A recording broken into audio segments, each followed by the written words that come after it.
আসসালামু আলাইকুম প্রিয় শিক্ষার্থীরা, আজকে থেকে শুরু হবে অষ্টম শ্রেণীর আইসিটির অধ্যায়ভিত্তিক ফ্রি প্লেলিস্ট, যেখানে আমি নিজে থেকে প্রতিটা পেজের প্রতিটা শব্দকে তোমাদেরকে এক্সপ্লেইন করব এবং সাথে তোমাদেরকে একটা সামারি নোট দিয়ে দিব, যাতে তোমরা বুঝো কোন পেজ থেকে কোন পেজ পর্যন্ত কি পড়ানো হয়েছে, যাতে আমরা এক্সামের আগে খুবই কম সময়ে পুরো চ্যাপ্টারের যে কনটেক্সটটা আছে বা কি কি পড়ানো হয়েছে সেটা যাতে খুব দ্রুত আয়ত্ত করতে পারি। তো তোমাদের এন থেকে শুধু একটাই কাজ, খুব ভালো করে ভিডিওটা দেখবা, বন্ধু বান্ধবের সাথে শেয়ার করবা এবং কিছু বাসায় প্র্যাকটিস করবা। এছাড়া আর তোমাদের কোনো কাজ নেই। এখানে যত কঠিন শব্দই হোক সেটা বোঝানোর দায়িত্ব আমার। চলো আমরা ডিরেক্টলি এখন চলে যাব তোমাদের আইসিটি বইয়ে। সো আইসিটি বইয়ে যদি দেখো যে প্রথমেই যদি আসো, সেখানে হচ্ছে 5টা চ্যাপ্টার নিয়ে কথা বলা হয়েছে। সো এর মধ্যে দেখো যে প্রথম চ্যাপ্টারটাই হচ্ছে আজকে আমরা শেষ করবো, সেটা হচ্ছে তথ্য ও যোগাযোগ প্রযুক্তির গুরুত্ব, অর্থাৎ আইসিটির কেমন ইম্পর্টেন্স আছে বা গুরুত্ব সেটা নিয়ে। তো এখানে বেসিক্যালি হচ্ছে আইসিটির জন্য আমরা কী ধরনের সুযোগ সুবিধা পাইতেছি সেই রিলেটেড পড়াশোনাই থাকবে। তার মানে সহজ কথায় আইসিটির আশীর্বাদ, আইসিটির জন্য যা যা সুযোগ সুবিধা পাচ্ছি। তাহলে আমি চ্যাপ্টারের ওভারভিউ বুঝলাম, এখন হচ্ছে চলো ভিতরে যাওয়া যাক। তো প্রথমে যদি আসো যে দেখো যে প্রথম অধ্যায় তথ্য যোগাযোগ প্রযুক্তির গুরুত্ব, এখানে কিছু বলা আছে। তো এখন দেখো একদম প্রথম পার্টটা হচ্ছে তথ্য যোগাযোগ প্রযুক্তির গুরুত্ব, তার মানে বিভিন্ন কিছু সুযোগ সুবিধা নিয়ে কথা বলছে।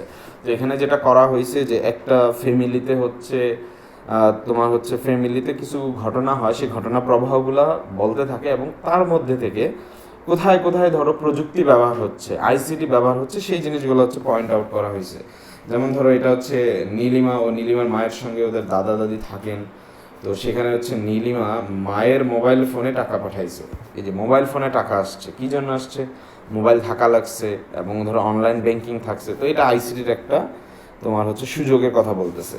তারপরে হচ্ছে নীলিমার দাদা হচ্ছে পত্রিকা পড়ছেন, বিসিএস পরীক্ষার বিজ্ঞপ্তি দেওয়া হয়েছে, যে বিসিএস। তাহলে বিসিএস পরীক্ষা থাকলে এখানে কিভাবে রেজিস্টার করতে পারে সেটা নিয়ে তার দাদা চিন্তায় পড়ে যায়। আসলে আগেরকার আমলে চাকরির জন্য যেটা করা লাগতো, অনলাইনে তো আবেদন করা যেত না। তো তোমাকে তার গ্রাম থেকে বের হয়ে নির্দিষ্ট প্রতিষ্ঠানে যেয়ে হচ্ছে তোমার হচ্ছে আবেদন করতে হইতো। অনেক ধরনের টাস্ক ছিল, বাট এখন পুরোটাই অনলাইনে পসিবল হয়। তো এই ঘটনাগুলোই কিছু বলছে যে তার দাদা হচ্ছে চিন্তায় পড়ে গেল কীভাবে সে অ্যাপ্লিকেশন বা দরখাস্ত করবে।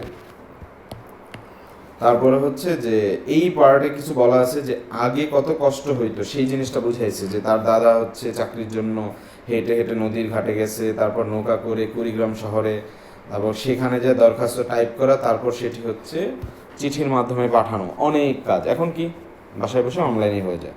তো বেসিক্যালি আমরা যেটা বুঝলাম, পার্ট অনেক কিছুই না, জাস্ট একটা পরিবারের কিছু ঘটনা বলছে যেখানে প্রযুক্তি কিভাবে ব্যবহার হচ্ছে সেই জিনিসটা হচ্ছে আলোচনা করা হয়েছে।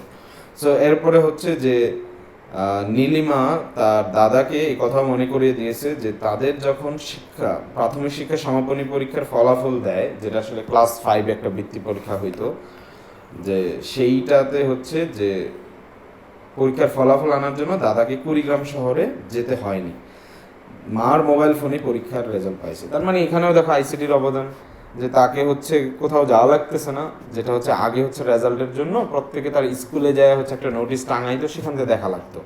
এখন কি অনলাইনে একটা এসএমএস দাও, মোবাইলে এসএমএস দাও, তুমি হচ্ছে রেজাল্ট দেখতে পাইতেছো। তো বাড়িতে ঢুকেই হুমায়ুন হচ্ছে এখানে কি করছে, ল্যাপটপ আর হচ্ছে মডেমের সাহায্যে ইন্টারনেটে প্রবেশ করছে।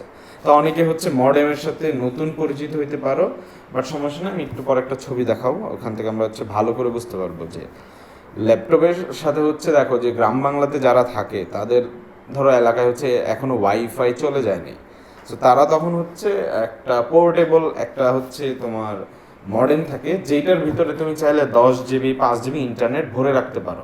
যখনই তুমি ল্যাপটপের সাথে কানেক্ট করবা, তুমি ওই 5 জিবি দিয়ে ইন্টারনেটে হচ্ছে ব্রাউজিং করতে পারবা। তো এই মডেমের কথাই আসলে বলছে।